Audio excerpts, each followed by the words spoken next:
नमस्कार, स्वागत है आप सभी का। आप देख रहे हैं एनएमएफ न्यूज, आपके साथ मैं हूं नमता चौधरी। ये जो तस्वीरें आप देख रहे हैं ये भारत के पड़ोसी देश नेपाल की हैं। नेपाल में एक आंदोलन हुआ और इस आंदोलन ने तख्ता पलट करवा कर रख दिया। सरकार गिरी केपी शर्मा ओली की और उसके बाद सुशीला कार्की अंतरिम प्रधानमंत्री बनाई गई। ये जो आंदोलन हुआ इसमें ज्यादातर युवा नजर आए और इसीलिए इसे नाम दिया गया जेनजी रेवोल्यूशन। हालांकि इसमें ज्यादातर युवा थे, इसका मतलब ये नहीं है कि सारे युवा थे। इसमें वो लोग शामिल हुए थे जो भ्रष्टाचार के खिलाफ आवाज बुलंद कर रहे थे। इसमें वो लोग शामिल हुए थे जो पॉलिटिकल सिस्टम से परेशान थे।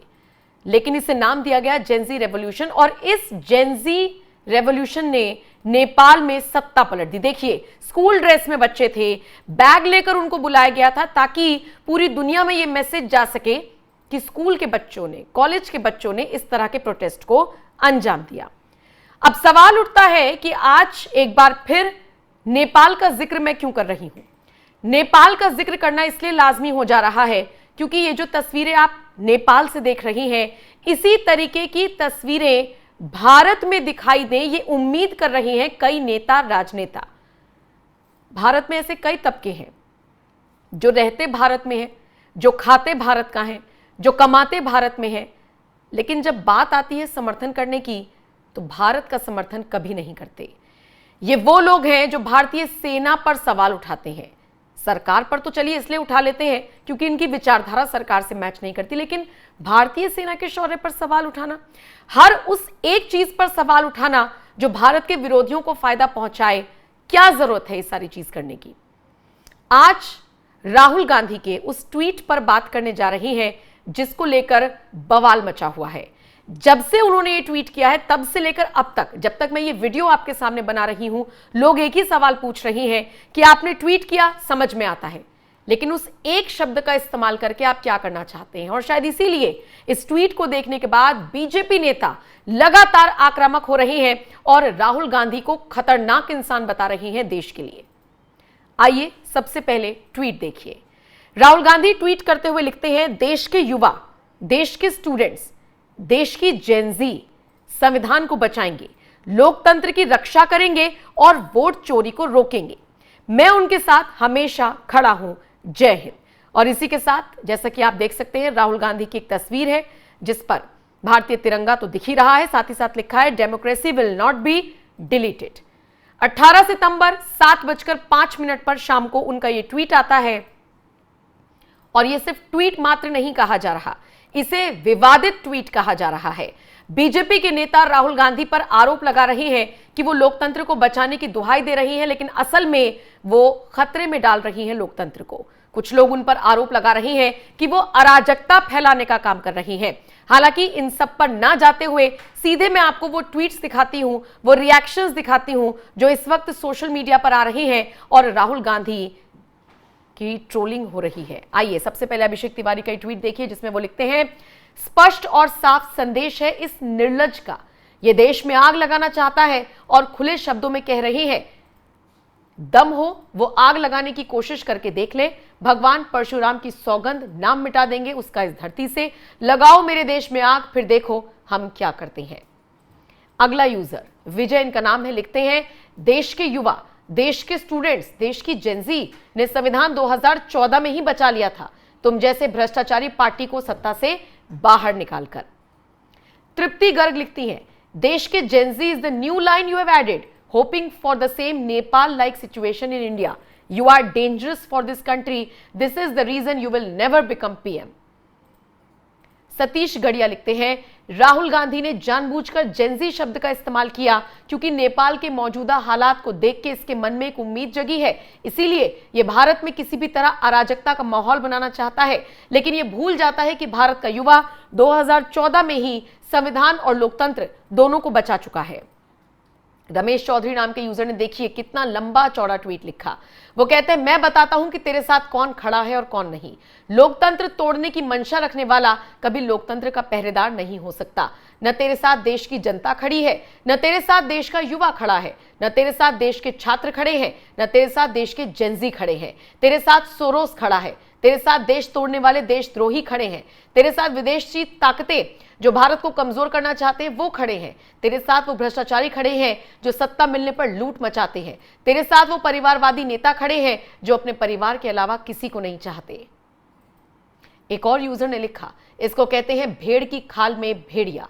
इस अधर्मी की मंशा अप्रोक्ष रूप से नेपाल जैसी अराजकता भारत में लाने की है, लेकिन ये महामूर्ख राहुल गांधी भूल रहा है कि ये भारत और भारत कभी अराजक नहीं हो सकता। यही युवा, यही स्टूडेंट्स और यही जेनजी भारत में और अराजकता, हिंसा फैलाने के खिलाफ राष्ट्र प्रहरी के रूप में सदैव खड़े रहेंगे। और इसी के साथ राहुल अराजक हैशटैग का उन्होंने इस्तेमाल भी किया। सिंगरौली बीजेपी से पूर्व मंडल उपाध्यक्ष अपने आप को ये शख्स बता रही है।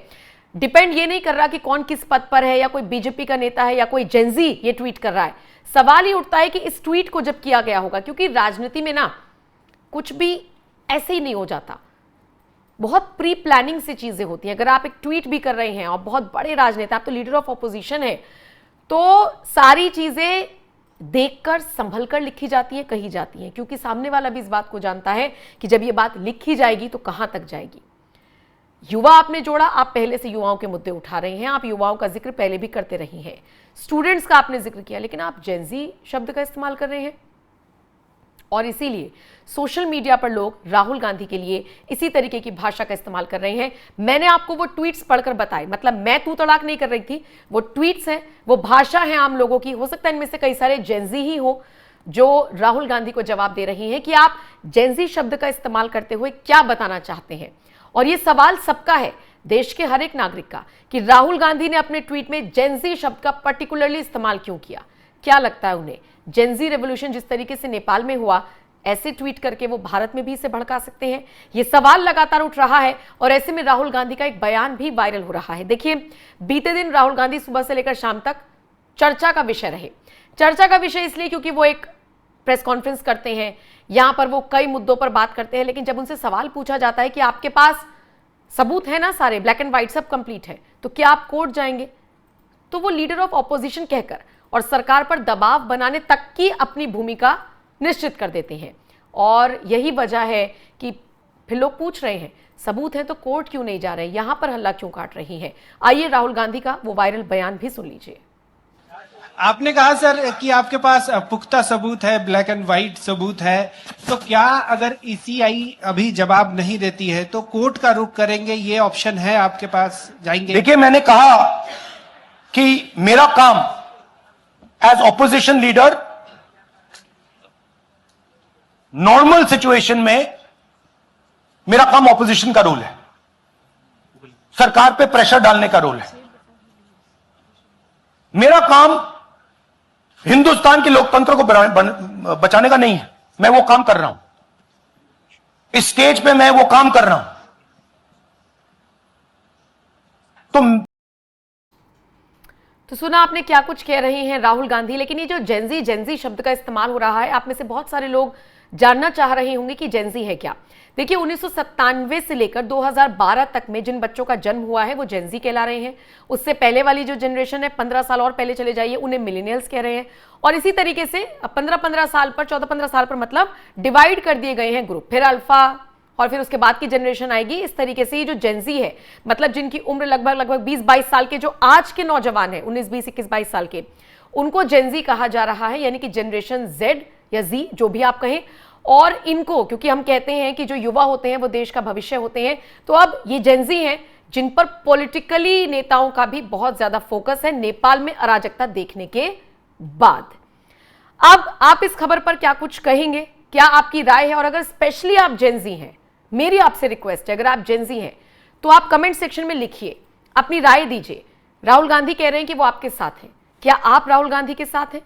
और अगर आप इन जेनजी के माता पिता हैं और इस वीडियो को देख रहे हैं, तो आप भी बताइएगा आप किसके साथ हैं, और क्या आपके बच्चे राहुल गांधी को पसंद करते हैं या फिर किसी और नेता को। अब आपके हवाले ये खबर, इस ट्वीट का मतलब आपके लिए क्या है, कमेंट सेक्शन में जरूर बताइएगा। नमस्कार।